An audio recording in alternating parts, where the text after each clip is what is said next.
Assalamualaikum warahmatullahi wabarakatuh. Hello, my name is Farhan. I'm from the class 4 semester with name 222-320-30093. Today, I will tell you all about semantics based on Patrick Griffith's book.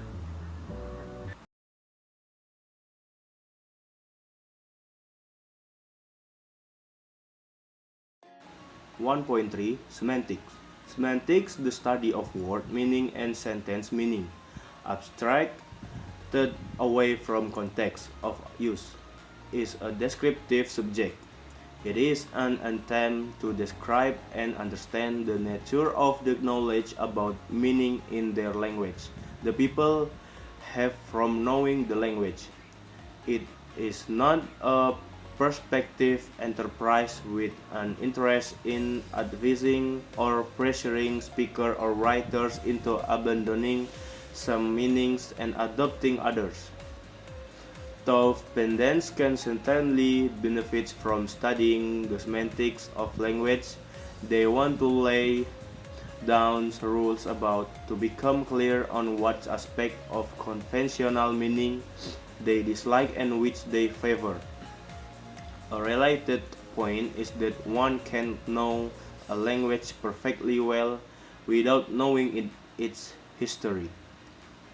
While it is fascinating to find out about the historically currents and change that explain why there are similarities in the pronunciation or spelling of words that share similarities in meaning. For example, arms, body parts, arms, weapons, army, armada, and armadillo. This is kind of knowledge is not essential for using present day's English, so it is not covered in this book. Historically, linguists investigating language can change over time, sometimes concern themselves with semantic and pragmatics matters. They are then doing historically, linguistic, semantic, and or pragmatics.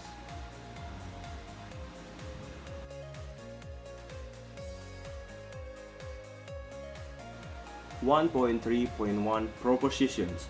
Different sentences can carry the same meaning as in 1.12c.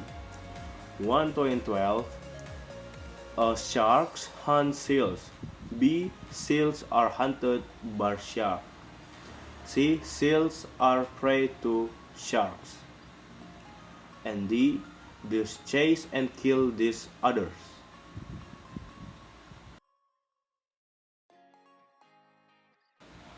Proposition is the term for a kind of core sentence meaning, the abstract idea that remains the same in cases such as 1.12 SC. Propositions in this technical sense are very abstract, not tied to particular words or sentence. The proposition carried by 1.12b can be expressed without using the verb bond and as shown in 1.12c, a young child who is unsure about which are seals and which are shark could. While watching a somewhat gory nature program point at shark and seals respectively for the two occurrences of this in 1.12d and without using any of words in 1.12c bring the same proposition into play. The only feature that all propositions have, and this is a litmus test for proposition, is that it is reasonable to wonder whether they are true or false. I'm not saying that anybody need be well enough informed to know for certain whether or not a given proposition is true, just that propositions are in principle either true or false.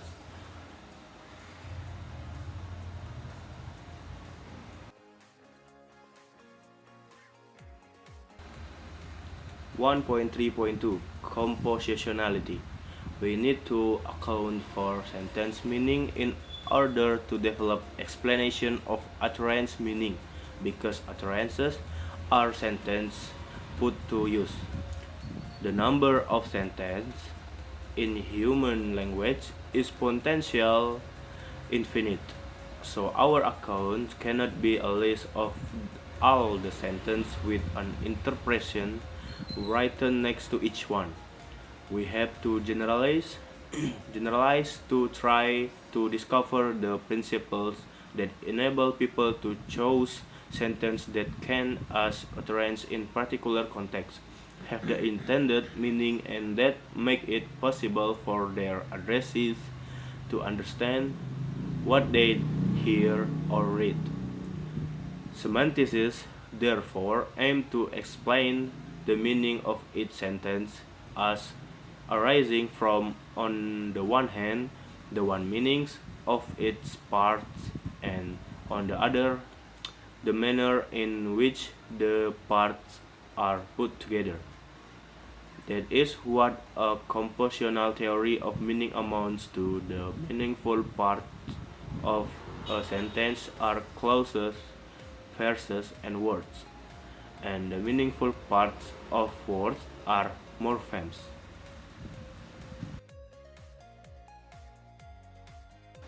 The examples in 1.16 show something similar in the constructions of words from morphemes. Similar but not identical because this is not addition of multiplication but an operation of negation or reversal performed by the prefix an and the information of capability adjective by means of the suffix able. 1.16 A. Unlockable. Not able to be locked. Unlock. Able to be unlocked. The analysis indicated by the bracket in 1.16a could describe a locker with a broken hasp. The one in 1.16b could describe a locker for which the key has just been found.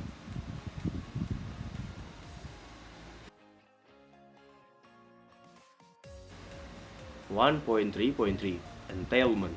Entailment is a centrally important type of inference in semantics, while the pragmatic inferences called explicators and implicators are callable